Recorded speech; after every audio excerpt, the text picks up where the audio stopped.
Hannah. Today we're talking about what is terrible about being an au pair and what the worst things about au pairing are. We have 5 reasons. We have 5. We have 5, apparently. You never get off work when you think you're going. It's not a check-in, check-out job, so you don't know.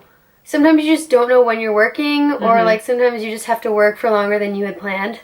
So making plans becomes difficult. You're like texting your friends like, I'll be there at 10, 30, 40, 11. 10 a.m. tomorrow. Yeah, I remember when I was an au pair. Oh, those great times. My host mom, not all host moms are like this, and I loved my host mom, but she had a unique way of operating in that she always dropped things on me at the very last minute, which I got used to, but it meant that I would have to wake up at 8 a.m., roll over, check my phone to make sure that she didn't have an agenda laid out for me, because she would always text me in the morning like, hey, no school today, you have to come downstairs to watch the kids, or like, please make a chocolate cake, wrap the kids' presents, pick them up from school, drop them off at the park, pick them up again, take them to karate.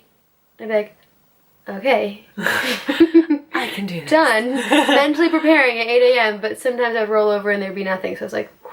But I always had to check, so that was really annoying. I guess this is number 2.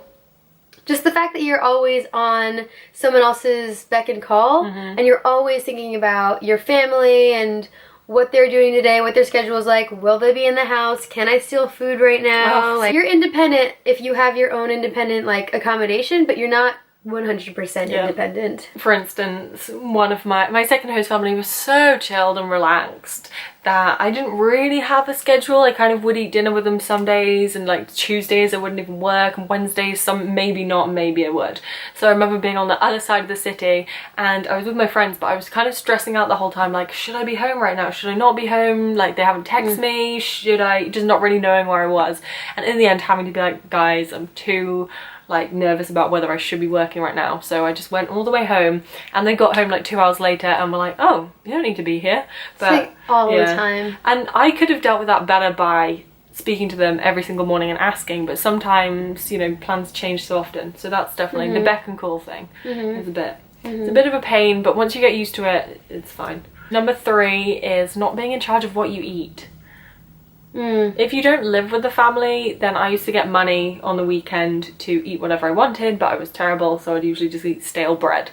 But with my second family, I lived with them, and there was definitely a more like, oh, you can cook, but you know. Yeah, like you can cook and you can do all these things, but you definitely don't want to like tread on their territory sometimes. And some families are really great at having you do your own thing in their house. Other families, it's just hard to find your place, and you don't want to disrespect them or like, you know, overuse their kitchen when they're wanting to use it at the same time. So sometimes it's just easier to eat cereal every day or chocolate, or just, you know, sacrifice those kinds of things.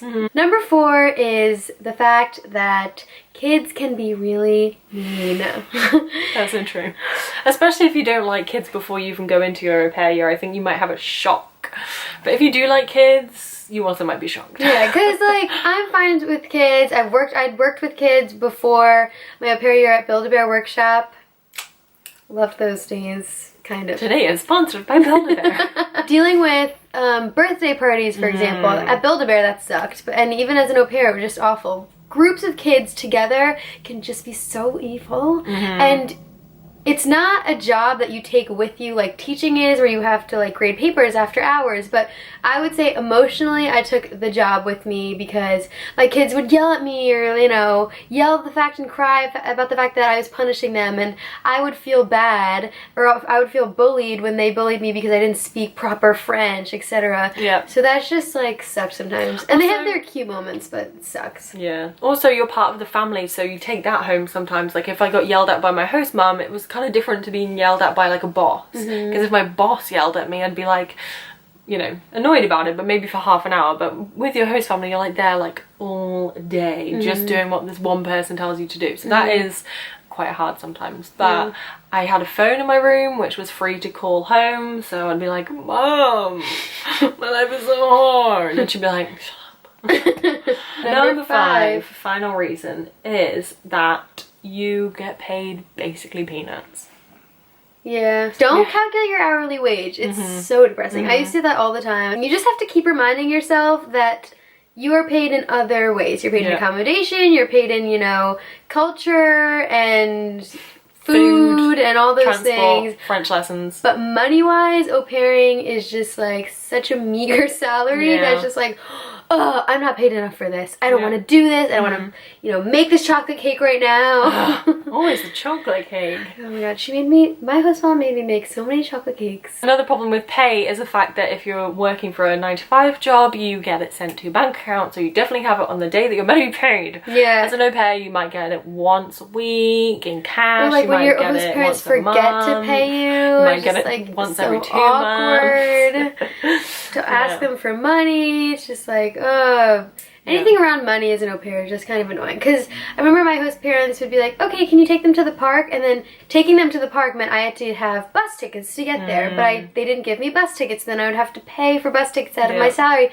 then I'd have to ask them to compensate for that. And it's just like, so awkward. I mean, it's awkward based on your personality. It doesn't have to be awkward. But I think most people would find that sometimes it can be. Especially as they're your family and you've just left home, so you don't really know how to deal with those situations either. But second year was fine. Yeah. Actually, no, it wasn't. Second year was also really awkward. Yeah, second year for me, I knew what to ask for, but I wouldn't say that it would. It's like asking for a raise in a regular job. It's like always nerve-wracking, you know? Yeah. All right. Anyway, that's it. our 5 reasons. Follow us on Twitter at Au Pair Paris. And you can submit your stories, comments, or questions also to our website at aupairs.com. And if we like what you have to say, we might include it in our book that we are writing. Or we will definitely answer it with a video. Okay, Bye. Oh. Ciao.